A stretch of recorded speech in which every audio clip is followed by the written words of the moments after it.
Hey, so this dad right here, this guy said that he's been through a lot of hell in his family court case, I guess. And he wants to start a movement. Will you help me? I get a lot of requests like this. Somebody starts a group, or they want to start a podcast, or they want me to come on board and help them build something.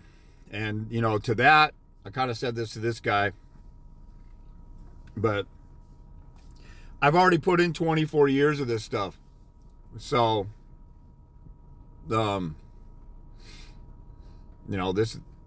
this isn't to discourage this guy from doing it, and I already said that in the comments, or him or anybody else. You want to start a father's rights movement, go ahead. But 100% of them have utterly failed in 60 years. So here's what happens is you come along, you've been in a divorce case for a year or two, maybe you finalized your case and you've been doing contempts and you lost contempts and you feel hopeless and like, I want to start a movement and change things. Okay, well, what's going to be different about your movement? This is stuff to think about. What's going to be different about your movement that everybody else hasn't tried already?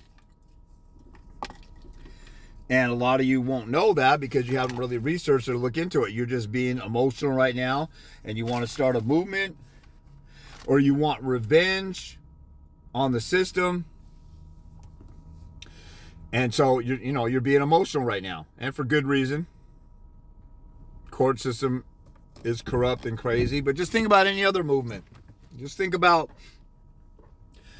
you think after slaves were freed that they immediately got rights and black folks could have guns and stuff like that? They're American citizens. They had a Second Amendment right to bear arms. As soon as the Emancipation Proclamation, they're citizens. I don't know exactly how much time, but when they became citizens, do you think they all got guns immediately? Of course not. There would have been that, white folks were paranoid about a revolt or anything. Even after that, in the 1880s, they had the case Plessy versus Ferguson that said separate caboose trains on a train is equal treatment. Separate but equal is equal. Then Brown versus Board of Education came along and said, no, separate but equal is not equal. We need to let black kids go to the same schools. White and black folks have the same restaurants, and we can't have separate stuff. That means white people get to go wherever they want, but black people are limited. So that's not equal. Brown versus Board of Education didn't happen until like 70 years after Plessy versus Ferguson.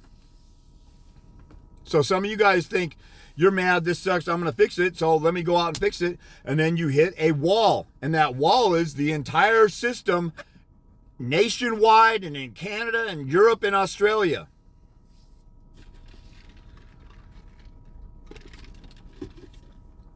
And it's the exact same way it's been since the 70s, except women have more power with more restraining orders and restraints and can financially break a guy. Back in the 70s, we had a movie, not we, but I think it was 79 or 1980, Dustin Hoffman's Kramer versus Kramer. Woke everybody up, and dads who went through a divorce said, oh my God, that's me. We had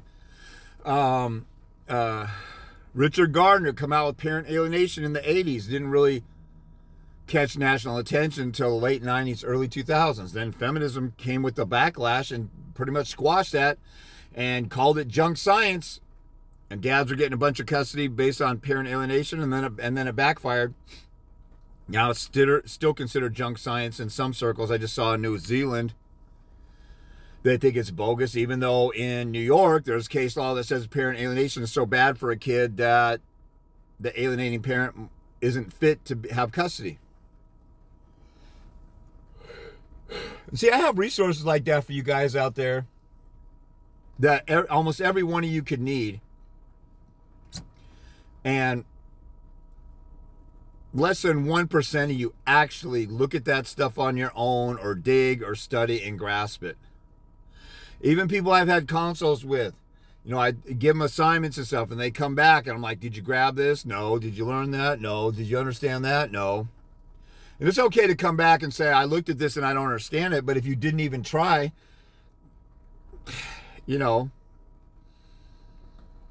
I was part, Dads Against Discrimination was kind of at its tail end when Bob Carls helped me in 2001. The guys who ran the headquarters in Portland were kind of starting to go goofy and insane. They went off their rocker like about a decade later for sure. The Dads Against Discrimination, dadsamerica.org website was up and I'm talking about fathers' rights groups and movements. Dad's Rights website was up until just recently. I just looked at it like recently and it's not there anymore. There's one guy that's left from Dads Against Discrimination doing his own independent thing in New Jersey, and I refer people to him sometimes if they can afford him. See, I'm not just here trying to hustle people like Family Court Corner or Judge Anthony, just trying to hoard as much money as I can for myself. I'm trying to help people. And then people still get mad that I ask for measly pennies. And I still live kind of paycheck to paycheck life like the average American. You guys would talk to Judge Anthony in a hot second at $750 an hour for him to say, oh, narcissist this, narcissist that. Here a narcissist, there a narcissist, everywhere a narc. Judge Anthony's whole game plan. Hey, you're a narcissist, you're suffering. You're like, oh my God, somebody empathize with me and all the pain and suffering I'm going through. I don't even understand it. Thank you, Judge Anthony. I love you. Can I give you $750 an hour to tell me what you already say in some of your videos, or, all your stupid little corny kiss the judge's ring and all that stuff? Then I, out of Dads Against Discrimination, sprung this guy started an organization called The Other Parent. Lasted about 3 years and fizzled out. They actually passed a law that you can't use overtime against a dad for for child support orders. You can't factor that in. You got to give them a little something to be able to survive. But by the time they finalize the law, they change the law that says they have to show that there's a bill they're trying to catch up on or back child support. And once they catch up, they promise that they won't be working overtime anymore after that. And I talked to the guy in The Other Parent about it. I said, did you know this is what the law looks like in the end? And they're like, no, that's not the way we wrote it up. I'm like, the dude didn't even know. Like, bunch of F-tards. And I'm saying it that way so TikTok doesn't pick up and ban me for saying an almost cuss word. Then there's all these fathers' rights movement groups. Everybody that I caught a hold of, that I talked in a group, or some guy that was going to legislators and stuff like that and doing all this kind of stuff, they've all fizzled out. Like the Washington had a chapter of the fathers' rights movement. I don't know if they have a chapter anymore. This guy was such a hotshot pretty boy standing with legislators, taking photo ops and stuff like that. Not doing jack squat. Mark Ludwig is leading the fathers' rights movement, or they keep propping him up, and so does Tough Dad, TUF Dad. All these groups that have pages and pages, Facebook channels, TikTok channels. 99.9% of the people are whining, crying, and pissing and moaning. What is that doing for anybody? You can't get guys together to do anything but whine, cry, piss, and moan. But if you want to start a movement, more power to you.